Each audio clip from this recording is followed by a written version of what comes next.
From the beginning, if you are of God, they will crucify you, but you will resurrect.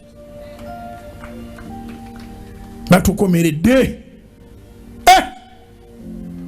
Batukomeredde nyina dokita akedde kunkubira simu. Nangama musumba guma.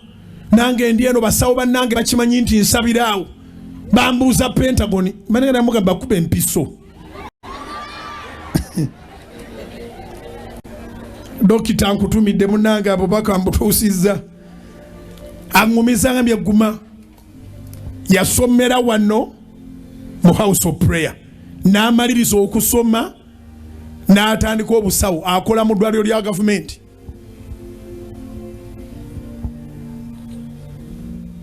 Ne bw'aba yazze nakati saagala asituke. Kubanga ate olumu n'okusituka kubaliitira ebizibu wano. Dokita ngambye bannange bali mu kumbuuza Pentagon. N'agambye tuwali wadde ez'omusingi.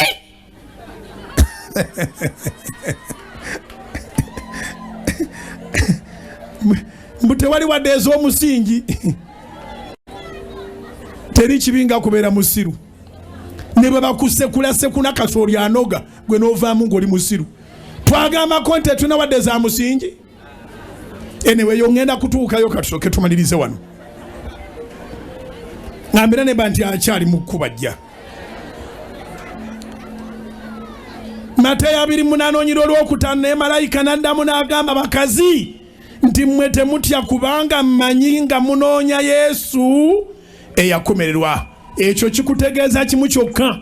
God knows your intentions and is going to bless your intentions. Kubira Mukama engalo ez'amaanyi. Katonda amanye ebigendererwa byo.